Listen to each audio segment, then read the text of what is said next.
The Atlanta Hawks are on the verge of something huge. They have big stars who have coming back, starting to already make an impact. We have a big game, second preseason game coming up against the Memphis Grizzlies. But guys, I got a lot to get into in this particular video. Just things just going around involving the Atlanta Hawks. Of course, like I said, preseason tonight, second preseason game against the Memphis Grizzlies.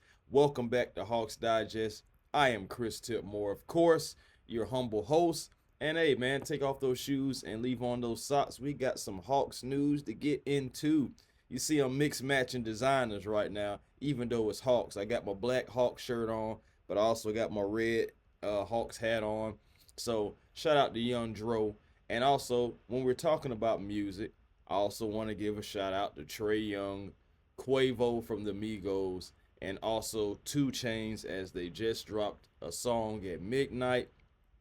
Trae Young is doing the ad libs. So for those who are saying, "Oh man, Trae Young got a verse," pump your brakes. Okay, he's a basketball player, but he did have a major role in collaborating with those two platinum and individuals, and as in people, and also humble, multi-talented, multi-award winning artists, as in Quavo and 2 Chainz. So if you haven't checked it out, it is called Where We Stay, or Where I Stay, and it is available on YouTube. Dropped at midnight.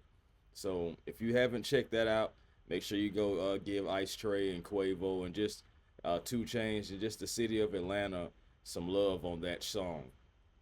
But let's move into some other things about the Atlanta Hawks.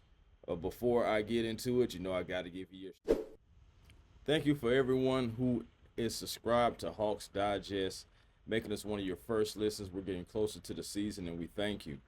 And for those who are not subscribed to Hawks Digest, go ahead and become a member of the Hawks Digest media family. We would love to have you here, as again, we're getting closer to the season. So let's go ahead and become a part of the Hawks Digest media family today. All right, guys. So let's get into this. We have the preseason all over us right now. Of course, our first game was back on October the 6th against the Houston Rockets. Didn't go necessarily how we planned, but there was some positive things that I just want to briefly touch on from that game. And it definitely starts with Jalen Johnson for me. I was looking at Jalen Johnson as one of those guys who was going to be a key player in that offense. And also, you think about it, Jalen Johnson looked well. He did. He came back and he showed promise, showed still going from end to end.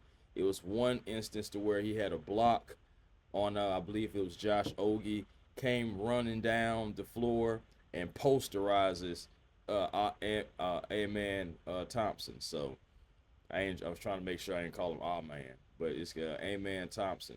So it's just, you see that right there. He was also shooting over 50% from the field. So Jalen Johnson looks like he's trying to get into the swing of things, back into the stride, picking up where he left off. Now, of course, again, we know where he left off last year. And that was nearly averaging nearly 20 points. It was 19 to be exact.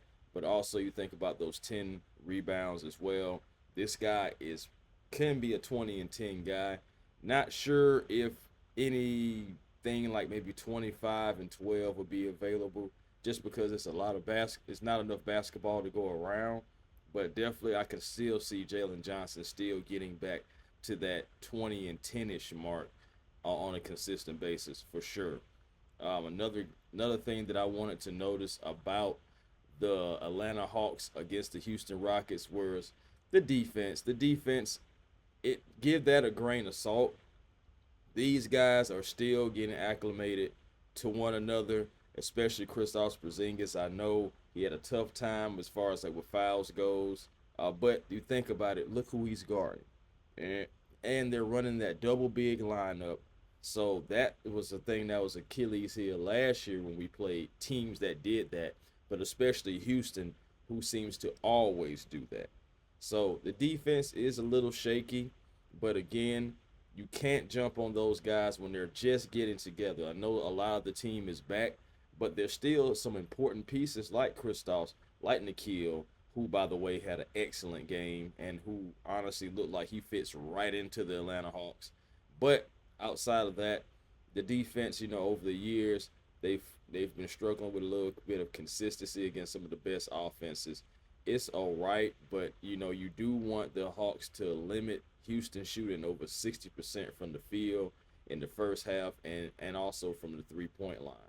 You definitely want and to think about this, they didn't even have Kevin Durant, Fred VanVleet. I believe he's gone for the entire season. Dorian Finney-Smith, no Jason Tate. So it's like you want to improve on the defense, but again, only one game, so you really can't jump on them. You can point it out, but as far as like really just hammering that home, I just feel like everyone needs to get acclimated. So relax and just chill. Last thing, and this may be something that possibly I just noticed on my own because I was just looking at the flow of the game, but I'm pretty sure, man, we have wonderful content creators for that does this for the Atlanta Hawks. So it's a possibility of me not being the only one that noticed this. But there was a stretch outside of the rotations and everything were being, brought in, different guys, they're trying to work things out. Quin Snyder figuring it out. But there was something that I noticed that I wanted to bring to Hawks fans, and here it is. We talk about between points 27 and 49. This is against the Houston Rockets still, and then I'm definitely going to move into the Memphis Grizzlies. So you guys just bear with me. I didn't really just get my thoughts out about the Houston Rockets, so that's what I'm using this time for. Okay, enough of that chat, and let me get to my point. My point is the offense is looking promising. And what I mean by that is in this particular aspect of, remember, we're getting better at perimeter shooting. That's why we brought in Luke. That's why we brought in Nikhil, Kristaps, all guys who can shoot the three to complement what we already have. And you think about Jalen Johnson, another reason why he was able to shoot 50% from the 3-point line was because he had open opportunities. Oppos matter. And when you have guys who you have to crash out on, and they're going to leave Jalen Johnson open more times than not. Expect to see that this season because if you got guys like Nikhil and Luke who are out there, let's say with Jalen Johnson, the defense is going to gravitate to the other two guys because they have higher percentages and knockdown threes more so than Jalen. So that means Jalen is going to have to become a better shooter overall and be able to knock down those shots. You've seen the promise of it against Houston. Let's hope that continues. Back to the three-point performance. From points 27 to 49, there was a stretch to where there were 7 3-pointers made for Atlanta. And it wasn't all from the same guy. You got some from Luke Kennard. You got some from Trae Young. You got some from Nickeil Alexander-Walker. You got some from Onyeka Okongwu. You got something from Jalen Johnson. So you got something from 5 total guys that ended up being 7 threes from points 27 to 49 for the Atlanta Hawks. So that just told me and gave me a glimpse of the offense is getting better. Stick with it and just hold on. But, guys, let's get into the main event of the evening, or should I say the morning. And that is the Memphis Grizzlies versus the Atlanta Hawks. Now, I know I showing you guys Ja Morant, but there's a good possibility he may not play in this game. Jock Landale, Ja Morant, and Kentavious Caldwell-Pope are all on the injured list, even though Ja Morant is the only one that seems like he has the actual injury. Ja Morant is dealing with an ankle injury. I know a lot of people have heard that before. But also Jock Landale, and it seems like KCP are dealing with rest. So, of course, it's just precaution, just giving guys a little break. The Atlanta Hawks, of course, are 0-1 coming into this game. Memphis 0-2. They dropped 2 games, one against the Pistons, one against the Spurs. And, overall, you look at it, the money line, I'm still getting used to this. But the money line, the Atlanta Hawks are favored right now by 4.5. They're a favorite overall by the bet percentages, 69% to 31% as far as the point spreads go. Money line is a minus 200 Atlanta, one plus 165. Sorry, for Memphis, and that's 71% of the bets going towards Atlanta, 29% towards Memphis. So again, Atlanta is favored. The implied final score is 116 to possibly 121 for the Atlanta Hawks. So again, the 4.5 point spread is a favorite for the Atlanta Hawks. And also, as far as what these two teams go, this is again, like I said, the two teams. The Atlanta Hawks won their last matchup against the Memphis Grizzlies, 132 to 130, back on March 3rd, 2025. And for those who remember, Caris LeVert hit the last second layup to secure the victory. Zaccharie Risacher that game had 27 points, and Desmond Bane had 35. Again, these two teams are looking for a bounce back win. Both teams looking to get into the win column, and something even more so. Overall, the Atlanta Hawks have defeated the Memphis Grizzlies 34 times and have lost to them 24 times. Also, when you look at it in the whole totality of it all, both teams are coming off losing streaks. Both teams, the Atlanta Hawks, the last time we won a game was back on April 13th against the Orlando Magic. And now the last time that Memphis won a game, you have to go back a little bit further than that. But ultimately, from October 8th all the way back to the 22nd of April this year, they have been losing. So regardless of who's playing, who's not, now some of that was a playoff berth as well, because they lost to OKC. So you think about that as well. But ultimately, both teams, my point, are looking for a win. I think the Atlanta Hawks need to get this win to just continue to move forward, get acclimated to the to the team, acclimated to just what Quin Snyder wants to run overall, right? All right, now so you think about things that have to happen in this game. I have to just put it on a guy that I know that we're all heavy on, and that's Zaccharie Risacher. Zaccharie Risacher, in last game, he looked like he was rushing. He was only 1 from 6. I know 3 of 9, excuse me, from the field, 1 of 6 from 3, and that right there, that cannot happen. Zach has got to take his time. It's just one game. Again, I'm not gonna jump on him, y'all. I'm not gonna jump on him, but again, he has to take a major leap in his production this year as well for the Atlanta Hawks to go somewhere. When teams start to lock in on some of your top guys, Zaccharie Risacher has to be that guy that's going to be able to execute and make your defense pay for necessarily not only disrespecting, but to a degree not believing that he has the capability to do anything on the court. Zaccharie Risacher, again, I believe he was just rushing. I think it was just the excitement of all of his being back into the season, second year of his young NBA career. The guy is only 20 years old. So that's why I say I'm not going to jump on him.